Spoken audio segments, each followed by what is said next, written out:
반갑습니다. 반갑습니다. 아유, 강의 끝나고 행사를 하시지. 내가 울컥해서 이거 강의 하겠나. 아무튼 최선을 다해보도록 하겠습니다. 우리 영아 씨는 제가 강의하는 거 처음 보신다, 그죠? 네. 웃으면서 들어주세요. 웃으면서. 네. 자, 오늘 제목을 햄릿증후군으로부터 탈출하고 싶다면 꼭 해야 할 질문. 근데 꼭이라고 했는데 여러분, 해보면 어떨까? 이렇게 생각하셔도 괜찮을 것 같아요. 여러분, 햄릿증후군이 뭐예요? 아, 그렇죠. 여기 너무 똑똑하신 분들이 모이셔가지고. 녹음 안 됐겠죠? 네. 햄릿증후군이 뭐냐면, 셰익스피어의 4대 비극이 뭡니까, 여러분?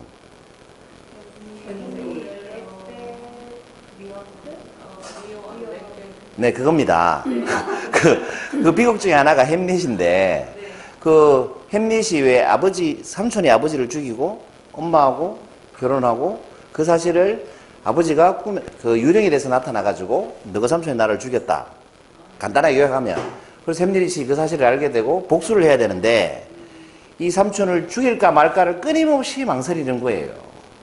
그 현상을 두고 햄릿증후군이다. 이렇게 보는 겁니다. 과감하게 죽이면 되는데 자기가 자살할까 죽일까 이런 고민을 계속 하다가 햄릿이 한 대사가 있죠.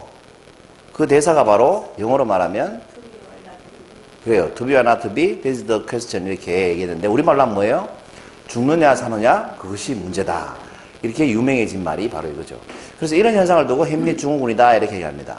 근데 현대판 햄릿증후군의 이름은 아까 우리 영아 선생님께서 말씀하셨듯이 뭐예요? 결정장애 이렇게 부릅니다. 현대사회에서는 결정장애로 많이 불리고 결정장애가 생기기 전에 과거에는 어떤 사느냐 죽느냐만큼 큰 문제를 두고 고민하는 현상을 두고 그렇게 얘기를 했었죠. 근데 현대사회에서는 결정장애로 장애 의미로 많이 쓰이고 있습니다. 여러분이 뭘로 보여요? 떡국? 떡국이 이렇게 작진 않죠. 이거 숟가락인데. 맞아요. 호박씨. 아, 호박씨 많이 까시나 보죠? 네, 호박씨. 호박씨 까먹으면 맛있잖아요. 그죠? 안 맛있죠? 해바라기 씨가 맛있지. 많이 안 까시는군요. 예. 이 호박씨 한 개를 숟가락에 올려놓고 키우면 어떻게 될까요? 이 숟가락에다 호박씨 한 개를 올려놓고 심으면 어떻게 될 것 같아요? 요렇게 자랍니다. 딱 숟가락 크기로. 신기하죠? 지난번 강의 때는 제가 코이 잉어 얘기해드렸죠. 노는 물 크기에 따라서 크기가 다르게 자란다고. 그 호박씨도 숟가락 위에 올려놓고 이렇게 심으면 숟가락 크기만큼만 딱 자란다고 하네요. 그러니까 의사결정을 우리가 할 때 의사결정에 장애가 있는 사람은 좀 큰 그릇이 되기가 힘들 것 같아요. 의사결정에 장애가 없이 의사결정을 잘하는 사람은 큰 사람이 될 가능성이 높지 않겠는가 그런 생각을 해봤습니다. 호박씨가 숟가락에 올려놓으면 숟가락 크기로 자라듯이 땅에다 심으면 큰 호박이 되듯이, 그죠? 그래서 의사결정을 굉장히 잘할 필요가 있는데, 이 결정장애가 있는지 없는지 일단 자가 진단을 한번 해볼까요? 여러분 한번 읽어보시고 진단을 해보세요. 1번, 메뉴를 고를 때 30분 이상 갈등하거나 타인이 결정한 메뉴를 먹는다. 뭐 먹을래? 그러면 너 먹는 거 먹을게. 이렇게 얘기한다는 거죠. 아무거나 먹는다거나 이런 분이고 2번 TV 프로그램을 선택하지 못해서 채널을 반복적으로 돌린다. 남자분들이 이런 거 정말 많이 해요. 집에 가면 들러봐가지고 소파에 계속 채널을 바꾸죠. 남자분들이 TV 보고 있는 게 아니고 뭐예요? 채널 돌리는 재미로 쉬고 있는 거예요. 그죠? 3번 타인의 질문에 대부분 글쎄 또는 아마도라고 대답한다. 4번 혼자서 쇼핑을 못하고 친구의 결정을 기다린다. 5번 제대로 된 선택을 하지 못해서 일상생활에서 피해를 받는다. 6번 인터넷에 이거 사도 될까요? 뭐 이렇게 댓글로 뭐 묻는 거죠. 이런 사소한 질문을 올리는 사람. 7번 누군가에게 선택을 강요받는 것에 극심한 스트레스를 느낀다. 몇 개쯤 해당되시나요? 오, 한 개도 없으세요? 한 개, 두 개, 세 개, 네 개, 네 개, 오, 아슬아슬하 5개, 6개. 그러시구나. 7개 없으시죠? 여기는 아무도 없네요. 5개 이상이면 그분은 결정장애가 있다. 이렇게 보여집니다. 어쨌든 결정장애 있으면 이게 평소에 생활하는 게 좀 스트레스도 많고 사는 게 좀 힘들겠죠. 그리고 오해를 조금 하시는데 우유부단하다라는 말하고 결정장애하고 같은 말일까요? 다른 말일까요? 우유부단하다는 게 결정 안 내리고 미적거린다는 거잖아요. 그죠? 이게 결정장애가 있다는 말하고 우유부단하다는 말은 같은 말일까요? 다른 말일까요? 다른 말일 것 같습니다. 다른 말일 것 같죠? 네. 같은 말일 것 같다 손 들어보세요. 두 분. 다른 말입니다. 결정장애가 있다는 거하고 우유부단하다는 건 다른 말인데 뭐가 다를까요? 결정장애는 이런 거예요. 다른 사람한테 안 물어보면 내가 결정을 못 하는 거예요. 그 옷을 사러 갔는데 누가 이 옷을 사라고 하지 않으면 이 사람은 이 옷을 못 사요. 이게 결정장애예요. 근데 우유부단한 사람은 혼자 이거 살까 말까 계속 망설이기만 하고 안 사는 사람이에요. 안 물어봐도 돼. 근데 자기 혼자 계속 시간만 끄는 사람. 이런 사람을 우유부단하다 이렇게 얘기합니다. 내가 생각할 때 내 좀 우유부단한 것 같다 손 들어보세요. 그 대부분 다드네. 그러시구나. 참고하도록 하겠습니다. 이 결정장애의 원인이 있는데 제가 이렇게 왜 수업을 할 때 수강 신청 같은 것들 이렇게 받아보면 결정장애 있는 분이 있어요. 그런 분들은 뭐라고 할까요? 꼭 누구한테 물어보고 결정할게요 이렇게 얘기해요. 근데 우유부단하신 분은 뭐라고 그래요? 생각해보고 결정할게요. 생각 3년 해보고 막 5년 해보고 막 이래요. 진짜 그래요. 결정장애에는 이게 원인이 있습니다. 첫 번째는 선택의 패러독스라고 하는데 이 패러독스를 우리말로 하면 뭐예요? 역설 이렇게 이해하시면 돼요. 그 선택의 역설 이렇게 얘기하는데 예를 들면 이런 거죠. 우리 스탠퍼드 대학의 교수하고 콜롬비아 대학교 교수가 아주 유명한 실험을 한 적이 있습니다. 그 실험 내용이 뭐냐면 쉽게 말하면 여러분 이마트 뭐 홈플러스 이런 데 있죠.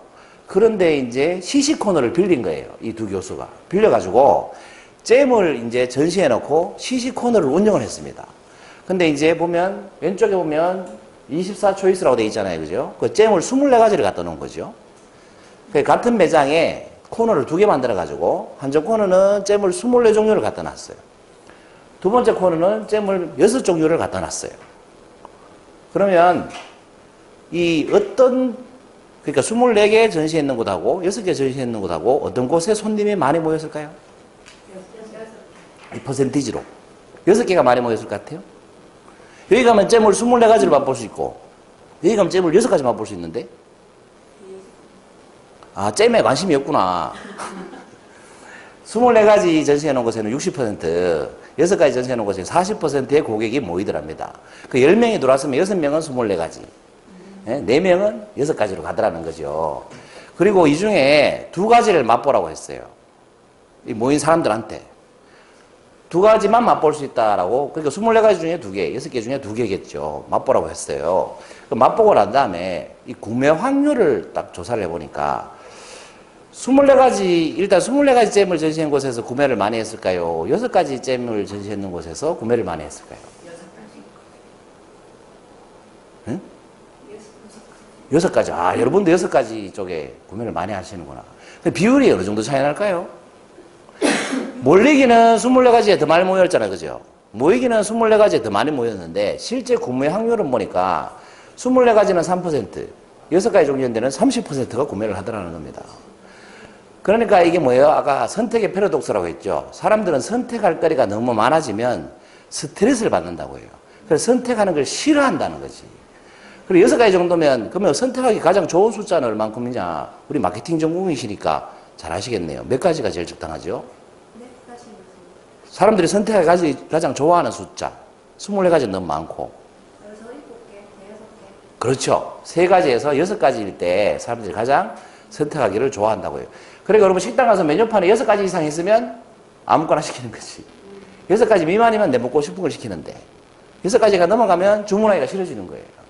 그러니까 맛집 같은 데 보면 전문적으로 하는 데 보면 국수만 팔죠. 아니면 고기만 팔거나 메뉴가 작을수록 맛집이 많죠. 근데 분식집가 메뉴가 한 30가지 되죠. 대박나는 분식이 잘 없죠. 그런 식이라는 거죠. 자, 두 번째는 마음가짐입니다. 이걸 마인드세트라고 하는데 우리말로 하면 마음가짐. 이 마인드세트는 두 종류가 있어요. 첫 번째는 그로스 마인드세트라고 해요. 그러니까 성장형이죠. 쉽게 말하면 성장형. 두 번째 마인드세트 마음가짐은 뭐예요? 우리말로 하면 고정형 이렇게 얘기합니다. 성장형 그 마음가짐을 가지고 있는 사람들은 도전을 좋아할까요? 싫어할까요? 그렇죠. 과정을 중시할까요? 결과를 중시할까요? 항상 답 내놓고 물어보잖아요. 그죠? 그럼 고정형 마인드이신 분들은 뭘 좋아해요? 결과를 중시한다는 겁니다. 과정을 중시하시는 분들이니까 당연히 뭘 좋아해요? 도전을 좋아하죠. 도전을 좋아하니까 실패를 감내할 수 있는 마음이 많아요? 작아요? 많아요. 그래요. 이분들은 도전도 잘하고 실패도 잘하고 실패하면 또 도전하고 도전했다가 성공하면 좋아하고 실패하면 또 도전하고 그러면서 성취감도 많이 느끼고 그렇게 산다는 거지. 근데 결과를 중시하는 분, 고정형 마인드를 가지고 태도를 가지고 있는 분들은 잘하는 것만 해요. 도전을 아예 안 한다는 거죠. 잘하는 것만 해요. 이걸 사회현상으로 보면 어떤 현상이 일어나느냐. 여러분 우리 학교 다닐 때 공부 잘하는 친구는 고정형에 가까울까요? 성장형에 가까울까요? 고정형에 가깝습니다. 공부 잘했던 친구들을 보면 사회에 나가면 뭐 해요? 다 월급 주고 살아요? 월급 받고 살아요? 월급 받고 살아요. 고정형이잖아요. 그러니까 안정적인 게 좋은 거예요. 이분들은 시험들 쳐도 뭐예요? 될 것 같은 데만 시험을 쳐요. 근데 학교 다닐 때 보면 문제 많고 공부 안 하고 막 집 나가고 뭐 나이트를 주로 다니고 파출소에 자주 갔다 오고 이런 친구들을 보면 다 자기 사업하죠. 이런 애들은 성장형 마음가짐을 가지고 있다는 거지. 부딪혀보고 깨지면 말고 망하면 말고 그러면서 또 하고 또 하고 또 하고 그러다 보면 대박이 나기도 하고 계속 망하기도 하고 그렇죠. 그러니까 이제 고정형인 분들은 크게 성공을 못하는 대신에 크게 망할 일이 없어요. 성장형 분들은 크게 성공하거나 크게 망할 일이 많다는 거예요. 그런데 이 성장형 마인드셋을 고정형 마인드셋으로 이렇게 바꿔주려면 어떻게 해야 될까요? 반대로 얘기했어요. 고정형 마인드셋을 성장형 마인드셋으로 이렇게 바꿔주려면 어떻게 해야 될까요? 실패했을 때는 맞습니다. 격려를 해주고 성공했을 때는 뭐예요? 그러니까 딸이 훌륭한 거야. 국가대표잖아. 그죠? 그러니까 지금 화살표가 반대입니다, 여러분. 제가 반대로 그려놨어요. 그러니까 도전하기 힘들어하는 사람한테는 실패했을 때는 격려를 많이 해주면 도전하는 형으로 바뀐다는 거지. 성공했을 때는 같이 기뻐해주면 고정형으로, 성장형으로 바뀐다는 거예요. 근데 이 차이가, 가장 큰 차이가 뭘까요? 성장형과 고정형 마인드셋의 핵심적인 차이가 뭘까요? 불안한 정도의 차이라는 겁니다. 고정형 마인드셋을 가지고 있는 사람들은 불안함이 성장형보다 훨씬 더 크다는 거예요. 절대 실패하면 안 되는 거지. 시험을 쳐도 절대 떨어지면 안 되고. 그러니까 마음이 늘 불안하죠. 불안한 만큼 결정하기가 쉬워요, 어려워요? 어려워요. 그러니까 결정장애의 원인이 고정형 마인드셋을 가지고 있으면 의사결정에 문제가 생긴다는 겁니다. 왜? 실패가 두렵고 불안하기 때문에 그렇다는 거죠. 세 번째는 결핍이었기 때문입니다. 여러분 결핍이란 말하고 많이 쓰는 말이 상실이란 말 많이 쓰죠. 결핍과 상실의 차이가 뭘까요? 결핍은 원래부터 없었는데 상실이 있다고 없었어요. 그렇죠. 아니 누가 보면 짜고 치는 고소리인지 알겠다. 예? 그래 결핍은 원래부터 없었던 거. 그러니까 애인이 원래부터 없었던 사람을 뭐라고 그럽니까 우리가? 모태솔로. 모태솔로는 결핍이에요, 상실이에요? 결핍. 근데 애인을 막 사귀었는데 헤어졌어요. 이 사람 뭐예요? 상실감을 느낀다는 거죠. 그래서 사귀어본 적이 없는 사람은 뭘 느껴요? 결핍감을 느낀다는 거예요. 그렇죠? 부족한 것도 결핍이에요, 상실이에요? 부족한 건? 부족함을 느끼는 거. 예를 들어서 밥을 내가 한 그릇 먹어야 되는데 한 숟가락밖에 안 주는 거야. 이거는 상실감을 느껴요, 결핍감을 느껴요? 결핍감을 느끼지. 한 숟가락 이따가 누가 뺏어가면 상실감을 느끼겠지. 근데 한 그릇 먹고 싶은데 한 숟가락 좀 뭐예요? 결핍감을 느끼겠지. 부족함을 느끼는 것도 결핍에 해당한다는 겁니다. 이 결핍의 좋은 점이 뭘까요? 제가 그랬죠? 답 써놓고 물어본다고. 결핍의 좋은 점. 결핍이 욕망을 낳는다는 겁니다. 여러분 돈이 부족한 사람은 어떤 욕망이 생겨요? 부자 되고 싶다는 욕망이 생겨요. 동기부여가 되는 거죠. 열정을 발휘할 수 있는 힘이 된다는 거예요. 여러분 이게 저녁을 먹으려고 또 놀러 갔더니 누가 콩 하나만 이렇게 접시에 내주면 결핍감을 느끼게 되죠. 그러면 어떤 욕망이 커져요? 마음껏 먹고 싶다는 욕망이 커진다는 겁니다. 그 시간적인 결핍의 대표적인 사례로 마감 효과라는 게 있습니다. 여러분 마감 효과 들어보셨습니까? 마감 효과 예를 들어 제가 오늘 향기 노트를 해야 되잖아요. 그죠? 근데 오늘 제가 몇 번 말씀드렸습니다만 이제 당일치기 한다 그랬죠 제가? 오늘도 당일치기를 했어요. 근데 오늘 진짜 특별하게 당일치기를 했어요. 제가 원래 목요일날 스케줄을 하나도 안 잡거든요. 근데 앵기쌤이 2시에 오시는 바람에 1시간 뺏겼죠. 저녁 5시에 또 수업이 있어가지고 또 한 2시간 뺏겼죠. 그럼 오늘 당일치 겁나 바쁘게 했습니다. 그러니까 마감 효과를 확실히 느꼈던 날이죠. 그 마감 효과는 뭐가 결핍된 거예요? 그리고 시간이 부족함을 느끼면 사람들이 고도의 집중력을 발휘한다는 거예요. 제가 그래서 오늘 만드는 향기 노트를 이틀 동안 만들라고 못 만들어요. 근데 당일치기 하면 만들어진다는 거죠. 여러분도 디테일링 당일치기 하십시오. 그러면 고도의 집중력을 발휘할 수 있습니다. 대신에 하는 날 당일치기 하지 마시고 전주에 당일치기 하십시오. 전주에. 어쨌든 이런 걸 마감 효과다 이렇게 얘기하는 거죠. 그 다음에 로미오와 줄리엣 효과라는 게 있어요. 이건 뭐예요? 반대하면 더 사랑하는 줄 착각하는 거예요. 만약에 로미오 아버지하고 줄리엣 아버지가 너고 한 10년 동안 실컷 사귀라 라고 했으면 자기들끼리 5년 만에 헤어졌을지도 몰라요. 그 애들이, 왜 우리가 이제 보면 며느리 이렇게 사회에 이렇게 볼 나이가 돼 가잖아요. 그죠? 마음에 안 드는 사윗감을 데리고 뭐 어떠시겠어요? 아니면 며느리감을 데리고 뭐 어떻게 하실래요?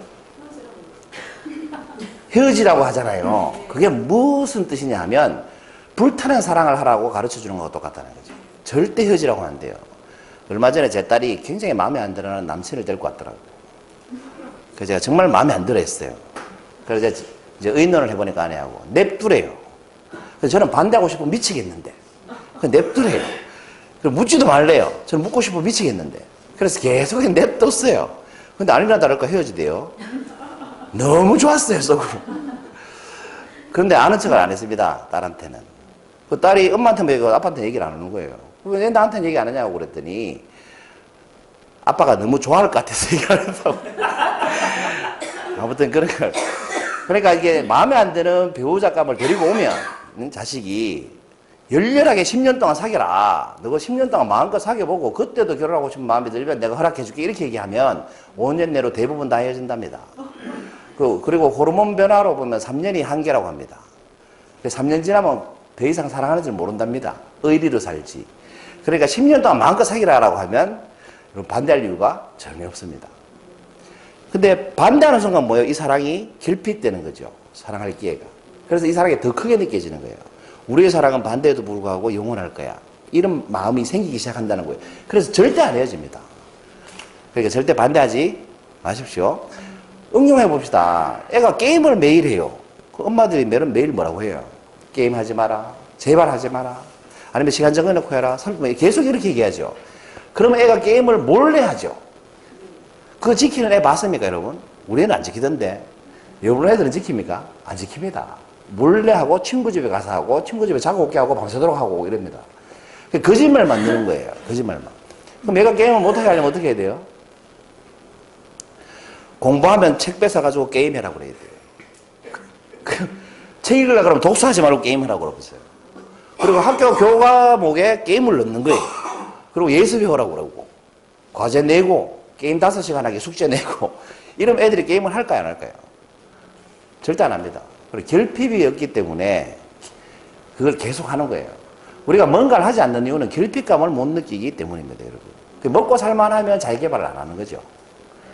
요즘 애들은 결핍감을 잘 못 느끼고 산다는 거예요, 문제는. 왜? 애가 책을 보고 싶어 할 겨를을 안 주잖아요. 엄마가 먼저 책 보라고 날리니까 애가 책 보고 싶은 마음이 들 겨를이 없는 거지. 학원 보내달라 소리를 애들이 할 수가 없어요. 엄마가 먼저 가라 하니까. 그러니까 결핍을 하나도 못 느끼니까 동기부여가 전혀 안 되는 거예요. 저는 학교 다닐 때 소원이 학원 가보는 거였어요. 학원 가보는 거. 고3 때 황막강 수학학원이라고 아시는 분 아실 텐데 태어나서 처음 가본 학원이 고3 때 황막강 수학 단과반 가본 게 최초의 학원입니다. 안 보내주니까. 학원을 너무 가고 싶더라고. 근데 요새 애들은 엄마한테 학원을 갈 때 조건을 걸더라고. 자전거 사주면 학원 가주지. 이거는 좀 뭔가 문제 있는 교육 아닙니까? 애들이 결핍을 못 느끼기 때문에 뭐예요? 결정할 일도 없는 거예요. 왜? 다 알아서 해주잖아요. 수강시는 누가 해요, 요새? 엄마가 하죠. 과 누가 선택해요? 엄마가 해요. 대학 누가 선택해요? 엄마가 해요. 애들이 결정장애를 안 앓을 수가 없는 겁니다. 군대 가면 제일 많이 느끼죠, 남학생들은. 엄마가 없잖아. 결정을 못 하는 거예요. 고참이 돼도 그렇게 힘들어한다고. 그렇다. 그래서 법령선이 강의 듣다 보니까 어떤 청년이 같이 제대한 청년이 이렇게 얘기하더라고. 저는 엄마가 너무 미워서 질문을 청합니다. 왜? 엄마가 다 평생 알아서 해줬는데 군대 갈 때까지 대학교 수강 신청하고 모든 걸 다 알아줘서 자기는 한 번도 자기가 결정한 적이 없대요. 근데 군대 가서 그렇게 힘들었다는 거지. 이유를 생각해 보니까 엄마 때문이라는 거지. 그래서 엄마가 밉다고 원망을 합니다. 엄마 입장에서는 너무 억울하지 않아요? 자기 인생 다 바쳤는데 미워하잖아 나를. 그러니까 여러분 그렇게 키우시면 안 된다는 거예요. 결핍을 좀 느끼는 삶을 이렇게 가르칠 필요가 있다는 거죠. 결핍의 좋은 점은 뭡니까 여러분? 욕망을 자극해서 열정적으로 뭘 할 수 있는 동기부여가 된다는 거예요. 근데 결핍의 어두운 면도 있어요. 결핍이 있으면 안 좋은 점. 힌트는 이미지입니다. 뭘까요? 이게 바로 터널 비전이라는 거예요. 시야가 좁아진다는 겁니다. 예를 들어서 배가 너무 고프잖아요. 그럼 무슨 생각만 해요?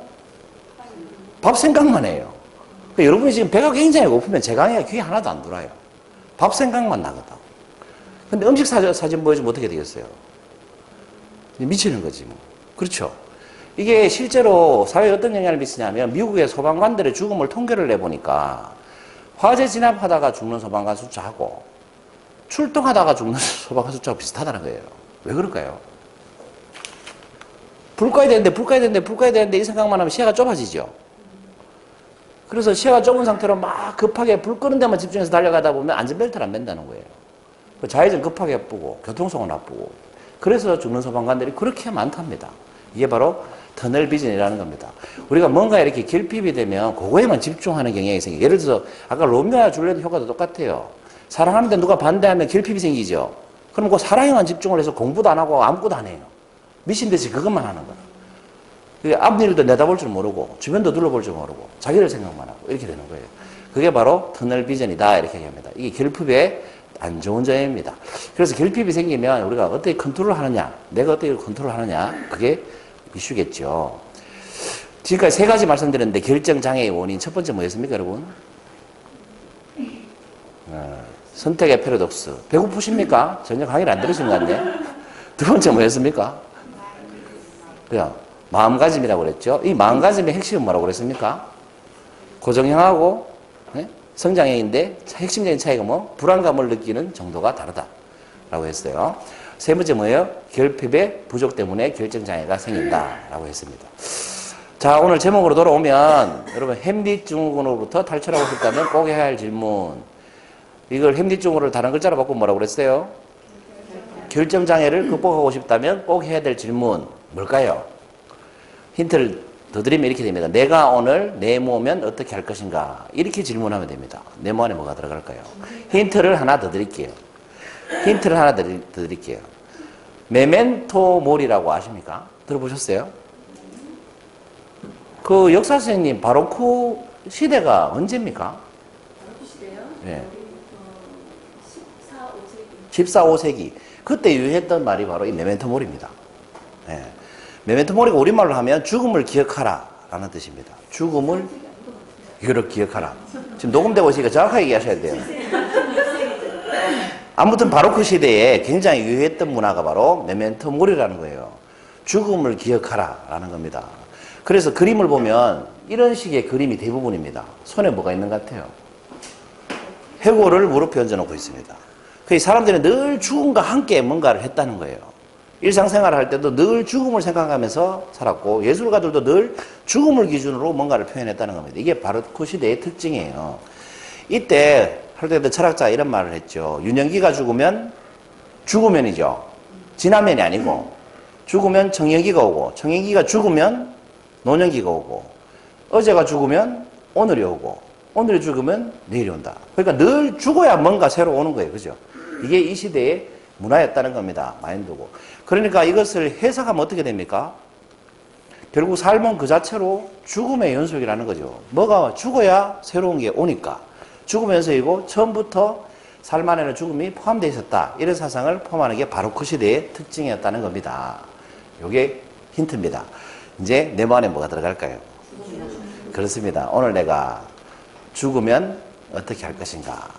여러분 누가 여러분한테 별로 안 좋아하는 친구인데 밥 한 그릇 사주면 안 돼 라고 했어요. 결정장애 있는 분은 사줄까 말까 망설이잖아요. 그럴 때 이렇게 한번 질문해 보세요. 내가 오늘 죽는다면 이 밥을 살 것인가 말 것인가. 어떻게 하시겠어요? 사시겠죠? 여러분, 한 달 내내 열심히 일했어요. 진짜, 김 실장이 요새 뭐 매일 일하잖아요. 거의 전국을 다니면서. 뼈 빠지게 일하고, 진짜 뼈 빠지게 일하고 있는 것 같아요. 그죠? 이 더운데. 그런데 나를 위해서 양복 한 벌을 사고 싶어요. 50만원짜리. 근데 망설이게 되죠. 그래도 되나? 애들 옷도 못 사는데. 이런 생각이 들 때, 이렇게 질문해 보세요. 내가 오늘 죽는다면 이 양복을 살 것인가 말 것인가? 사겠습니까? 안 사겠습니까? 삽니다. 산다는 거죠. 이 죽음을 생각하면 현재 내가 고민하고 있는 그 결정의 무게가 굉장히 가볍게 느껴진다고 해요. 여러분, 술 끊을까 말까 정말 사람들이 많이 망설이죠. 근데 술 절대 안 끊죠. 근데 그렇게 망설이는 사람들이 언제 술을 단박에 끊는 줄 아세요? 병원 갔는데 위암이라고 하는 소리 들으면 바로 끊어봅니다. 술을. 죽음을 맞닥뜨리면 사람들은 바로 결정해버린다는 겁니다. 그래서 평상시에 뭔가 결정하기 힘들다는 생각이 들면 오늘 내가 죽는다면 이 결정을 할 것인가 말 것인가 이렇게 한번 자문해 보십시오. 그러면 좀 더 훌륭하고 명확한 결정을 할 수 있지 않겠습니까? 감사합니다.